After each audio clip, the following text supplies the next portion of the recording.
ವ್ಯಾಮೋಹ ಇದ್ದಾಗ ಏನೆಲ್ಲ ನಡೆಯುತ್ತೆ ಅನ್ನೋದನ್ನ ನೋಡ್ತಾ ಹೋಗೋಣ. Let's fire the top story 2. ಬೆಂಗಳೂರಿನ ಒಂದು ಭೂ ಹಗರಣದ ಸುದ್ದಿ ಇದು. ನ್ಯಾಯದಾನ ಮಾಡಿ ವ್ಯಾಜ್ಯ ಬಗೆಹರಿಸಬೇಕಾದ ಅಧಿಕಾರಿಗೆ ಈಗ ಕಂಟಕ ಬಂದೊದಗಿದೆ. ಬೆಂಗಳೂರು ಸಿಟಿ ವಿಶೇಷ ಜಿಲ್ಲಾಧಿಕಾರಿಗೆ ಅಂದರೆ ಡಿಸಿಗೆ ತಳುಕು ಹಾಕೊಂಡಂಥ ಒಂದು ಪ್ರಕರಣ ಇದು.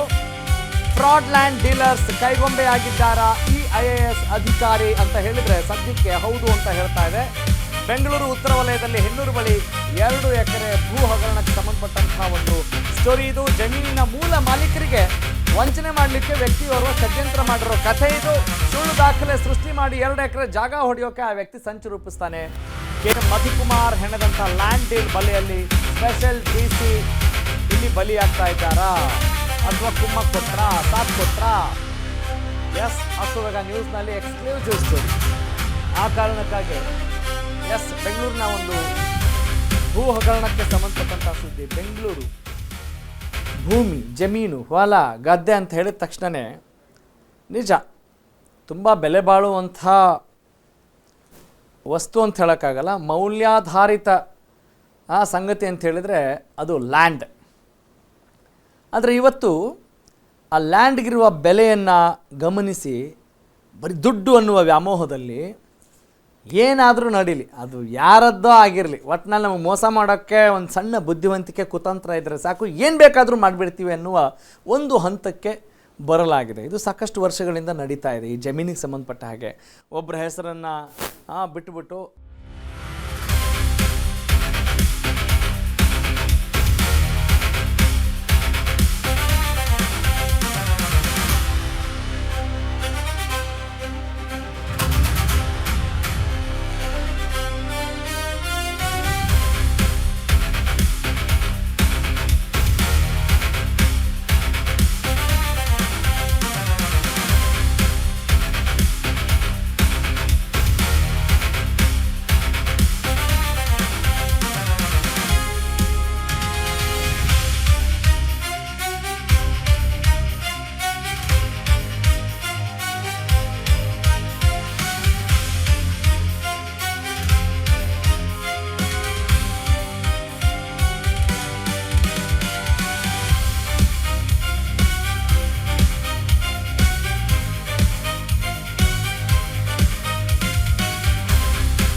ಅಶ್ವವೇಗ ನ್ಯೂಸ್ನ ಕಳಕಳಿಯಿಂದ, ಕಾಳಜಿಯಿಂದ ಯಾರು ಮೋಸ ಹೋಗಬಾರ್ದು, ಹೆಂಗೆಲ್ಲ ಇರುತ್ತವೆ ಅನ್ನುವ ಒಂದು ಆಸಕ್ತಿಯಿಂದ ನಾವು ಈ ಸುದ್ದಿಯನ್ನು ನಿಮ್ಮ ಮುಂದೆ ಪ್ರಸಾರ ಮಾಡ್ತಾ ಇದ್ದೀವಿ. ಯಾಕಂತ ಹೇಳಿದ್ರೆ ಯಾವ ರೀತಿ ಇರುತ್ತೆ ನೋಡಿ.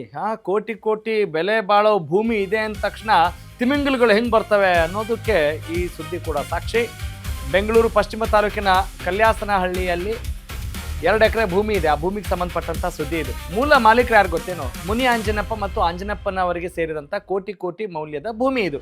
ಆದರೆ ಇದ್ದಕ್ಕಿದ್ದಂತೆ 2024ರಲ್ಲಿ ಖಾತೆ ಮಾಡಿ ಅಂತ ಮಧುಕುಮಾರ್ ಅರ್ಜಿ ಸಲ್ಲಿಸ್ತಾರೆ. ಮಧುಕುಮಾರ್ ಅನ್ನೋರು ಅರ್ಜಿ ಹಾಕ್ತಾ ಇದ್ದಂತೆ ಮೂಲ ಭೂ ಮಾಲೀಕರು ಅವರ ದಿಗ್ಭ್ರಮೆಗೆ ಒಳಗಾಗಬೇಕಾಗತ್ತೆ. ಹಂಗಾಗತ್ತೆ. ವಿಶೇಷ ತಹಶೀಲ್ದಾರ್ಗೆ ಅರ್ಜಿ ಕೊಟ್ಟರೆ ಅಲ್ಲಿ ಮಾಲೀಕರ ಅರ್ಜಿನೇ ವಜಾ ಆಗ್ಬಿಟ್ಟಿರುತ್ತೆ. ಇಲ್ಲಿ ಅನುಮಾನಗಳು ಬರ್ತವೆ. ಎಸ್, ತಹಶೀಲ್ದಾರ್ ಆದೇಶವನ್ನು ಪ್ರಶ್ನಿಸಿ ಎಸಿಗೆ ಅಲ್ಲಿ ಮತ್ತೆ ಅರ್ಜಿ ಕೊಡ್ತಾರೆ ಮೂಲ ಮಾಲೀಕರು. ಆಗ ಪ್ರಕರಣವನ್ನು ಪುನಃ ಪರಿಶೀಲನೆ ಮಾಡಬೇಕು ಅಂತ ಅಲ್ಲಿ ಆದೇಶ ಆಗುತ್ತೆ. AC ಅಂದರೆ ಉಪವಿಭಾಗಾಧಿಕಾರಿ ಆದೇಶ ಕೊಡ್ತಾ ಇದ್ದಂತೆ ಗೋಲ್ಮಾಲ್ ಆಟ ಇದೆಯಲ್ಲ ಅದು ಶುರುವಾಗುತ್ತೆ. ಜಮೀನಿನ ಮೂಲ ಮಾಲೀಕರ ಪರ ಮನವಿ ಪುನಃ ಪರಿಶೀಲನೆಗೆ AC ಹೇಳಿರ್ತಾರೆ. ಆದರೆ ಅಲ್ಲೇ ಟ್ವಿಸ್ಟ್ ಇರೋದು, ಭೂ ಕಬಳಿಕೆದಾರ ಪರ ಎಂಟ್ರಿ ಕೊಡ್ತಾರ DC ಅನ್ನುವ ಪ್ರಶ್ನೆಗೆ ಅನುಮಾನಕ್ಕೆ ಇಂಬು ಕೊಡುವಂತಿದೆ. ಸುಳ್ಳು ದಾಖಲೆ ಆರೋಪಿತ ಮಧುಕುಮಾರ್ ಪರ ಸ್ಪೆಷಲ್ DC ಅವರು ಕೂಡ ಅಲ್ಲಿ ನಿಲ್ತಾರೆ. ಪ್ರಕರಣ ಪುನಃ ಪರಿಶೀಲಿಸಿ ಅಂತ ಆದೇಶವನ್ನೇನು ಕೊಟ್ಟಿರ್ತಾರಲ್ಲ ಅದನ್ನೇ ಇಲ್ಲಿ ಪ್ರಶ್ನೆ ಮಾಡುವಂಥ ಸ್ಥಿತಿ ಬರುತ್ತೆ. ಇದು ಏಕಪಕ್ಷೀಯ ಅಂತ ನೇರವಾಗಿ ಸ್ಪೆಷಲ್ DC ವಿರುದ್ಧ ಭ್ರಷ್ಟಾಚಾರ ಆರೋಪ ವ್ಯಕ್ತವಾಗುತ್ತೆ. ಭೂ ಕಬಳಿಕೆಗೆ ನಿಂತ ವ್ಯಕ್ತಿ ಪರ DC ಬಾಲಚಂದ್ರ ನಂಟಿದೆ ಅಂತಲೇ ಇಲ್ಲಿ ದೊಡ್ಡ ಆರೋಪ ಮಾಡಲಾಗುತ್ತೆ. ಲೋಕಾಯುಕ್ತ ಸಂಸ್ಥೆಗೆ ವಕೀಲರ ಮೂಲಕ ಮೂಲ ಮಾಲೀಕರಿಂದ ಕೂಡ ದೂರು ದಾಖಲಾಗುತ್ತೆ. ಬೆಂಗಳೂರು ಪಶ್ಚಿಮ ತಾಲೂಕಿನ ಕಲ್ಯಾಸನಹಳ್ಳಿಯಲ್ಲಿರುವಂತಹ ಆ 2 ಎಕರೆ ಭೂಮಿಗೆ ಸಂಬಂಧಪಟ್ಟಂಥ ಸುದ್ದಿ ಇದು. ಐ ರಿಪೀಟ್, ಮುನಿ ಆಂಜನಪ್ಪ ಮತ್ತು ಆಂಜನಪ್ಪನವರಿಗೆ ಸೇರಿದಂಥ ಕೋಟಿ ಮೌಲ್ಯದ ಭೂಮಿ ಇದು. ಆದರೆ ಇದ್ದಕ್ಕಿದ್ದಂತೆ 2024ರಲ್ಲಿ ಮಧುಕುಮಾರ್ ಅನ್ನೋರು ಖಾತೆ ಮಾಡಿ ಅಂತ ಅರ್ಜಿ ಸಲ್ಲಿಸ್ತಾರೆ. ಓಕೆ, ಇವರಿದಾರಲ್ಲ SN ಬಾಲಚಂದ್ರ, ಇವರೇ ಬೆಂಗಳೂರು ನಗರ special DC. Okay, special DC ಅವ್ರ ಕೆಲಸ ಏನು, ನಿಯತ್ತಾಗಿ ಮಾಡಬೇಕು ಅಲ್ವಾ? ಆದರೆ ಇಲ್ಲಿ ಯಾವ ಆಸೆಗೆ ಹೀಗೆ ಮಾಡಿದ್ರು ಗೊತ್ತಿಲ್ಲ. ಏನು ಮಾಡ್ತಾರೆ, ಮೂಲ ಮಾಲೀಕರು ಇರ್ತಾರಲ್ಲ ಅವರನ್ನು ಡೈರೆಕ್ಟ್ ಪಾರ್ಟಿನೇ ಮಾಡಲ್ಲ. ಅವ್ರ ಹೆಸರೇ ಇಲ್ಲ ಅಂತ ಅಂದ್ಕೊಳ್ಳಿ, ಅವ್ರಿಗೂ ಇದಕ್ಕೆ ಸಂಬಂಧವೇ ಇಲ್ಲ ಅಂದರೆ ನಿಮ್ಮ ಹೆಸರಿನಲ್ಲಿರುವಂಥ ಜಮೀನನ್ನೇ ಇಲ್ಲಿ ಮಂಗಮಾಯ ಮಾಡಿಬಿಡ್ತಾರೆ ಅಂತ ನೀವು ಅಂದ್ಕೊಳ್ಬೋದು. ಅಂದರೆ ಸುಳ್ಳು ದಾಖಲೆಗೆ ಇಲ್ಲಿ ಒತ್ತು ಕೊಟ್ಕೊಂಡು ತಮ್ಮದೇ ಆದಂಥ ಒಂದು ಆಟೋಟೋಪ ನಡೆಸ್ತಾ ಇರುವಂಥವರ ಹೆಡೆಮುರಿ ಕಟ್ಟಬೇಕು ಅಂತ ನಮ್ಮ ಪ್ರಯತ್ನ. ಎಸ್, ಈ ವಿಚಾರಕ್ಕೆ ಸಂಬಂಧಪಟ್ಟ ಹಾಗೆ ಮತ್ತಷ್ಟು ಮಾಹಿತಿ ಮತ್ತು ವಿಶ್ಲೇಷಣೆ ನೀಡ್ತಾರೆ ನನ್ನ ಕಲೀಗ್, ನಮ್ಮ input editor Pavan K Lakshmikanth. Yes Pavan, ಬಹುಶಃ ಇಂಥ ಸುದ್ದಿ ನೋಡಿ ಅನಿಸುತ್ತೆ ಬೆಂಗಳೂರು ಜನ ಆಗಿರ್ಬೋದು ಅಥವಾ ಬೆಂಗಳೂರಲ್ಲಿ ಏನಾದರೂ ಭೂಮಿ ಖರೀದಿ ಮಾಡಬೇಕು ಅಂತ ಹೇಳಿದ್ರೆ ಭಯ ಬಿದ್ದುಬಿಡ್ತಾರೆ.